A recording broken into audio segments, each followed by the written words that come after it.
مرحبا حبايبي، شلونكم؟ أخباركم؟ يا رب كلكم بخير. تعالوا اليوم ويايا نسوي الباتشا.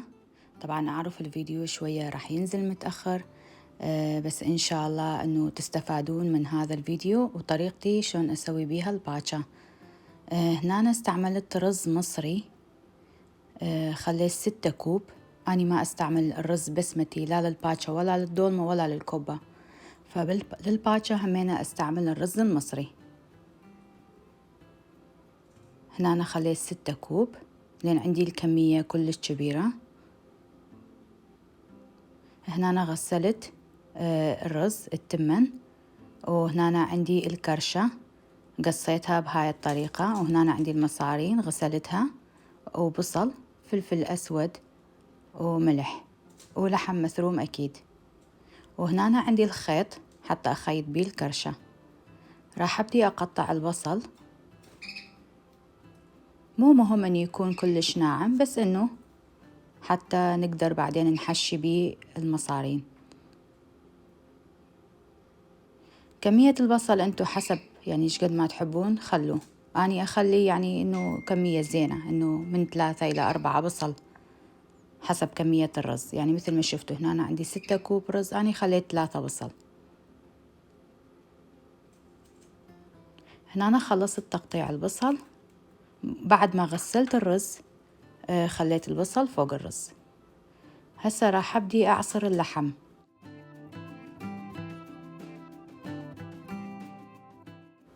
أعصره وأخليه. طبعا هذا لحم مثروم أني ثارمته بالبيت، مو كلش ناعم، لحم ثارمته خشن،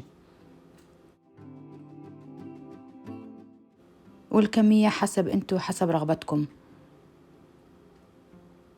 هنا أنا خلصت اللحم، ضفته فوق الرز، وراح أضيف فلفل أسود.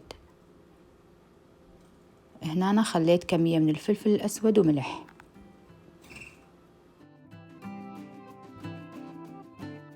بما أنه المواد كلش هواية كانت، فجبت شي أكبر حتى أقدر أخلط المواد كلها سوية.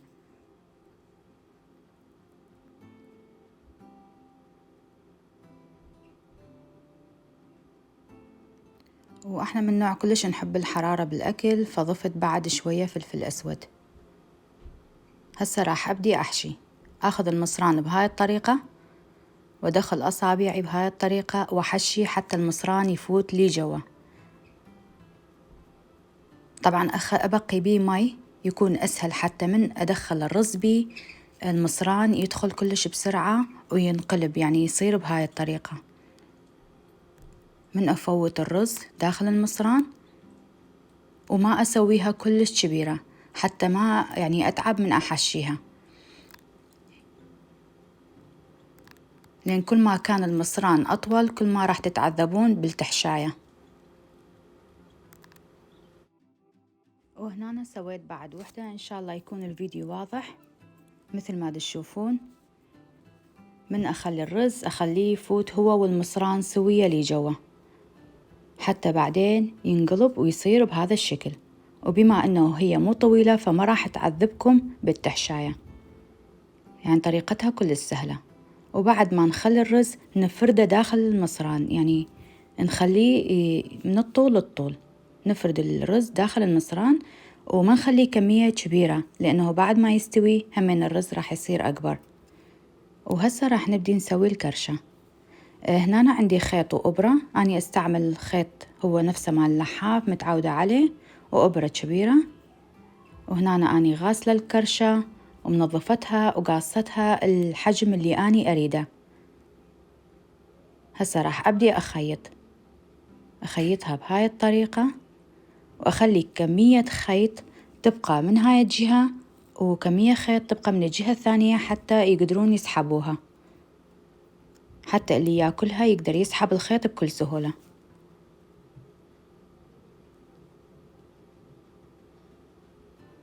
وكأنه واحد دا يخيط كيس.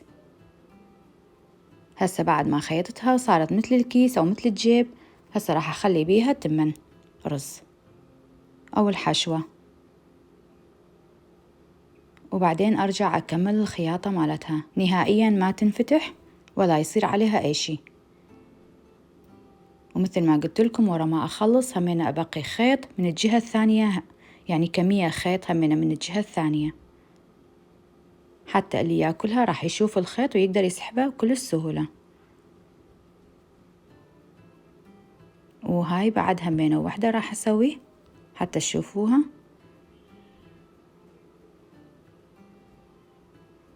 نخيط مسافة ونبقي مسافة حتى نفوت بيها الرز، ولا تحشوها هواية لأن الرز راح يكبر داخل الكرشة بعدين ما راح يستوي، فحشوها كمية كلش بسيطة.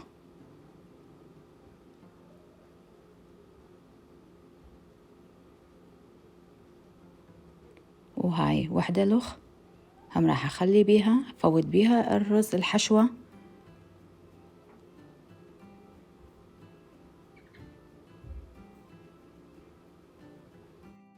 طبعا أني الباتشا كلها مسويتها حضرتها قبل يوم، يعني حشيتها قبل يوم، وثاني يوم قمت الساعة 7 الصبح وبديت أسويها أطبخها. وهسه خلصت كمية الكرشة كلها، طلعت عندي 8 قطع. أني أفوت بيها السكين حتى بس أخليها بالقدر إنه يدخل بيها المي. هنا أنا خليت الكوارع وعندي عظام وخليت ملح، هذا جدر البخار، هذا مال البخار. طبخت العظام وحدها. وطبعا اعذروني قد ما كنت مشغولة بصراحة. أني طبخت الكرشة همينة بجدر البخار بعد ما استوى اللحم، وخليت حمص همينة بجدر البخار، بس عندي المصارين خليتها بهذا الجدر الكبير وخليتهم على النار استووا، وبعد ما استووا خليت المواد كلها سوية. ويا رب تكونون حبيتوا الفيديو، وهاي هي طريقتي أني من أسوي بيها الباتشا. وما قدرت أصور لكم أكثر لأن إحنا أخذناها للباتشا وكنا معزومين ببيت حماية، وهناك رحنا عيدنا. وإن شاء الله كلكم بخير، ولا تنسون اللايك والاشتراك بالقناة.